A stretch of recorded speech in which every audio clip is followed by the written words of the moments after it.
अज्ञानपूर्ण धारण के कारण, इस अज्ञानपूर्ण धारणा के कारण कि कोई उनका दामाद न बने।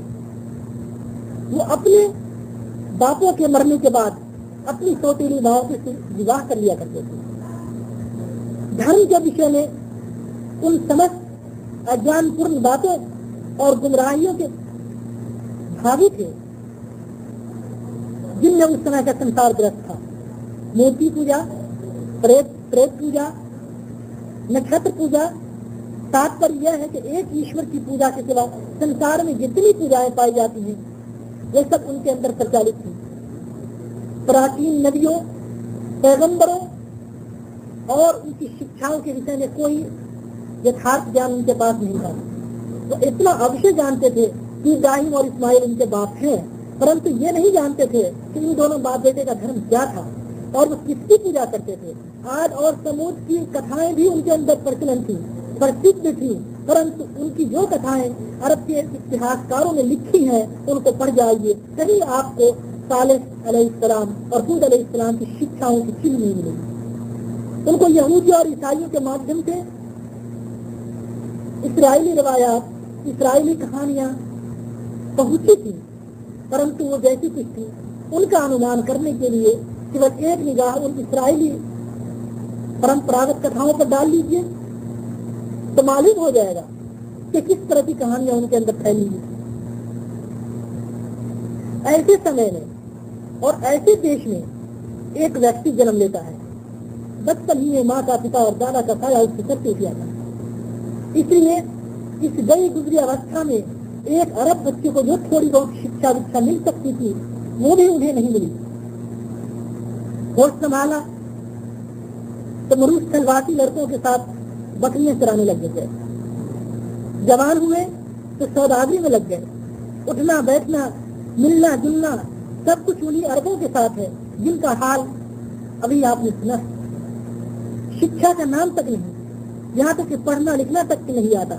किसी विद्वान की संगत भी प्राप्त नहीं हुई, क्योंकि विद्वान का अस्तित्व उस समय सारे अरब में कहीं नहीं था।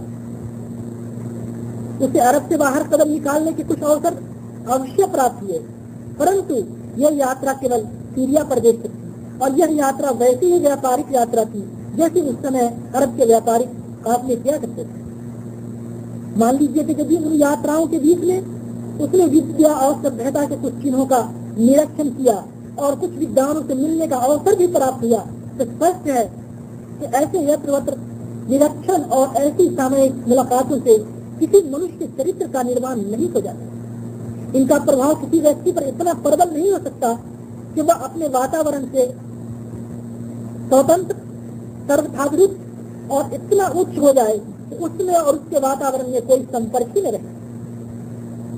इनसे ऐसा ज्ञान प्राप्त होना संभव ही नहीं जो एक अशिक्षित अरब बद्दू को एक देश का नहीं संपूर्ण संसार का और एक युग का नहीं समस्त युगों का नेता बना दे। यदि किसी अंश में उसने बाहर के लोगों से ज्ञान लाभ प्राप्त भी किया हो तो जो जानकारियां उस समय संसार के अंदर किसी को प्राप्त न थी, धर्म, नैतिकता, सभ्यता, संस्कृति, नागरिकता की जो कल्पनाएं और जो सिद्धांत उस समय संसार में कहीं थे ही नहीं, मानव चरित्र के जो आदर्श उस समय कहीं पाए ही नहीं जाते थे, उन्हें प्राप्त करने का कोई साधन ही नहीं हो सकता था। केवल अरब का नहीं, संपूर्ण संसार की दशा को दृष्टि में रखिए और देखिए यह व्यक्ति जिन लोगों में पैदा हुआ, जिनने बचपन गुजारा, जिनके साथ पलकर युवावस्था के अंदर पहुंचा, जिनसे उसका मेल जोल रहा, जिनसे उसके मामले रहे, आरंभ ही से स्वभाव में, आचरण में वो उन सब से भिन्न दिखाई देता है।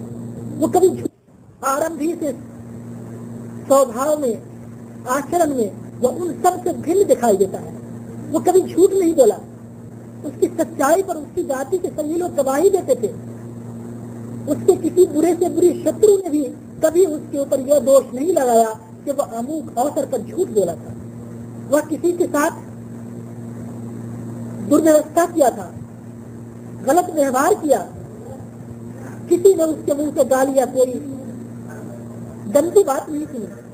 वह लोगों से हर प्रकार के व्यवहार करता है, परंतु कभी किसी से कड़वी बात और टूटी लेने की नौबत नहीं आई। उनकी बोली में कटुता और कठोरता की जगह मिठास, और वो भी ऐसी कि जो उससे मिलता है उसी का होकर रह जाता है। वो किसी से दुर्व्यवहार नहीं करता, किसी का हक नहीं मारता, बरसों सौदागरी करने पर भी किसी का एक पैसा भी गैर कानूनी तौर पे नहीं लेता। जिन लोगों से उसके मामले पेश आते हैं वह सब उसकी रूह से हर ओर घिरा हुआ दिखाई देता है। वो अज्ञान, दुर्व्यवस्था, शिर्क,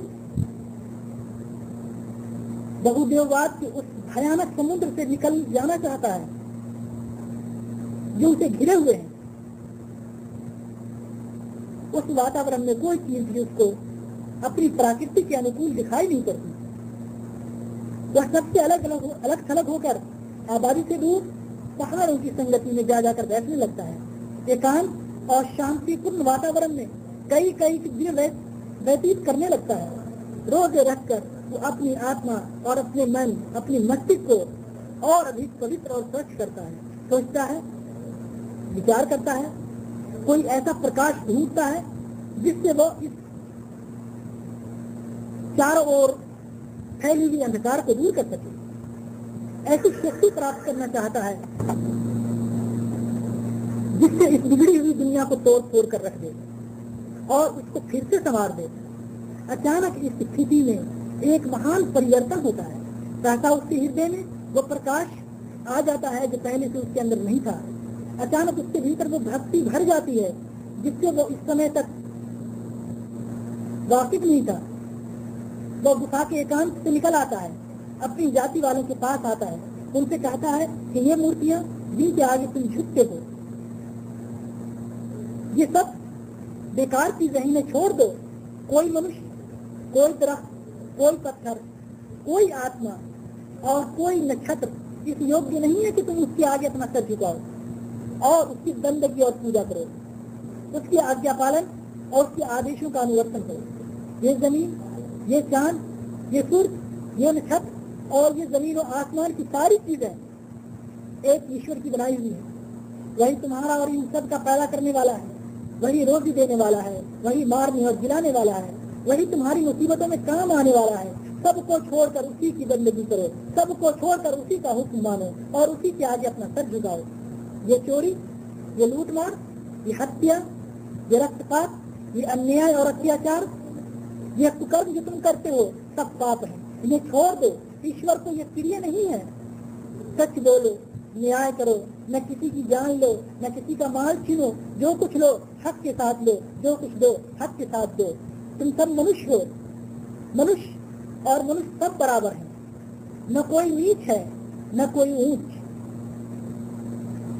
कोई सम्मान का पदक लेकर दुनिया में नहीं आया, बड़ाई और श्रेष्ठता वंश और खानदान में नहीं, केवल ईश्वर पूजा और सदाचार और पवित्रता के अंदर है। जो ईश्वर से डरता है, नेक और शुद्ध है, वही उत्तम श्रेणी का मनुष्य है। और जिसके अंदर ये बातें नहीं वो कुछ भी नहीं। मरने के बाद तुम सब अपने ईश्वर के पास जाओगे। तुमसे प्रत्येक व्यक्ति, हर शख्स अपने कर्मों के लिए ईश्वर के सामने उत्तरदायी है। उस ईश्वर के सामने जो सब कुछ देखता और जानता है, तुम कोई चीज उससे नहीं छिपा सकते। तुम्हारे जीवन का कर्म पत्र उसके सामने बिना किसी कमी बेशी के पेश होगा।